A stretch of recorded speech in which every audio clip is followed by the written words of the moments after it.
dans le prochain épisode de Un si grand soleil. Tandis que Manu a du mal à croire aux aveux de Léonore, Louis finit par confier son lourd secret à son père.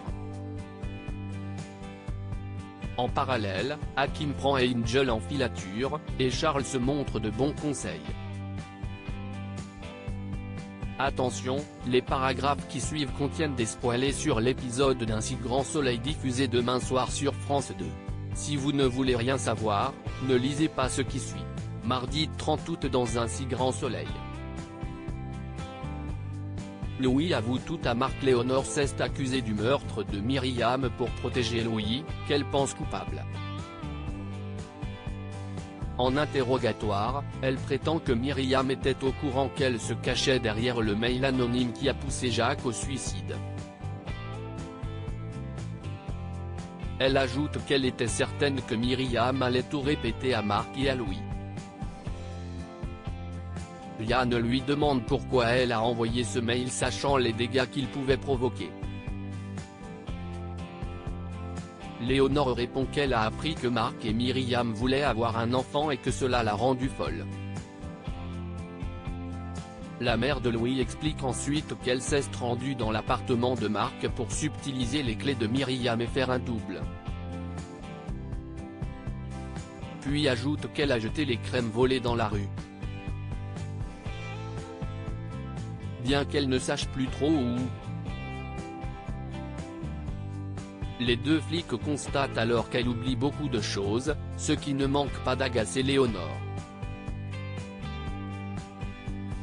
Après tout, ils ont ce qu'ils veulent, elle s'est dénoncée pour le meurtre de Myriam. Plus tard, Yann obtient la confirmation que c'est bien Léonore qui a envoyé le mail de dénonciation à la banque. Pour Manu, cela confirme le caractère impulsif de Léonore et peut justifier le meurtre de Myriam. Yann note aussi qu'elle leur a parlé de l'essence trouvée dans l'entrepôt. Or, cette information n'a jamais été rendue publique. Pour eux, tout concorde. Mais Manu souhaite tout de même vérifier la piste des crèmes avant de la déférer. De son côté, Marc reçoit un appel de l'avocate de Léonore. Elle lui annonce que Léonore s'est dénoncée pour le meurtre de Myriam et qu'elle va être mise en examen pour homicide involontaire. Marc, qui ne revient pas, part retrouver Louis au club pour l'informer de l'arrestation de sa mère. Tout d'abord silencieux, Louis finit par avouer à son père que c'est lui qui se trouvait chez Elle Cosmétiques le soir de la mort de Myriam. L'ado explique à son père qu'il a voulu se venger de Myriam après avoir appris que Jacques allait peut-être être débranché. Il voulait mettre le feu à l'entrepôt mais, au dernier moment, il s'est ravisé. Alors que Louis, ses neveux, Marc, qui est convaincu que son fils dit la vérité, l'emmène au commissariat et le pousse à raconter à la police tout ce qu'il sait afin d'innocenter Léonore. En parallèle, Manu et Yann retrouvent le SDF qui a vendu les crèmes. Il leur explique qu'un soir, il a surpris un homme jeter un sac dans une poubelle. Il avait une vieille voiture, avec une portière de couleurs différentes. Il ne peut identifier le conducteur, car il faisait nuit, mais il assure qu'il s'agissait d'un homme. Hakim prend Patrice et Angel en filature. L'enquête sur la mort du jeune Teddy se poursuit. Élise et Becker annoncent à Cécile Alphand que Franck a disparu de leur radar mais ils ont constaté qu'il est très proche de Patrice et Angel, le propriétaire de la boutique de cigarettes dans laquelle Teddy travaillait. Étant donné qu'il est maintenant certain que c'est la même arme qui a servi à tuer Teddy et les deux dealers retrouvés assassinés, Cécile comprend que Patrice est lié à un trafic et décide de placer son téléphone sur écoute. Et cela tombe bien car Hakim surveille déjà la boutique d'Angèle et de sa femme Eva. Thierry et Hakim prennent Patrice en filature jusqu'à l'aéroport. Ils le voient prendre un avion pour Séville et préviennent Élise et Becker.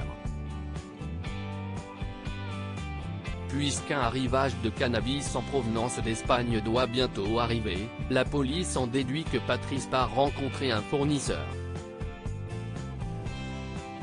De son côté, Bernier décide d'appeler les autorités espagnoles afin de monter un dispositif pour faire suivre Angel dès son arrivée. Cécile souhaite également mettre Eva, la femme de Patrice, sous surveillance, étant donné qu'elle pense que leur boutique pourrait servir de couverture. Bernier accepte. Charles se montre de bons conseils pour Christophe. Margot et Antonin prennent un café au bar de Dylan. Ce dernier voyant Margot, il fait signe à Antonin de foncer. Margot le voit. Elle finit par dire à Antonin qu'il ne se passera jamais rien entre eux. Elle le trouve adorable, mais il est trop jeune pour elle, il a l'âge d'être son petit frère. Mal à l'aise, Antonin tente de faire bonne figure et assure qu'il ne se faisait pas d'idée. En parallèle, Christophe vient de rencontrer un potentiel associé et semble satisfait. Mais Charles précise à Christophe qu'il a des doutes sur cet homme qu'il connaît et qui a fait ses études au même endroit que lui.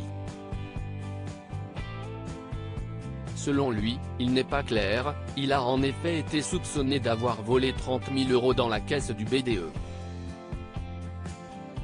Christophe le remercie pour cette info et promet qu'il va se renseigner.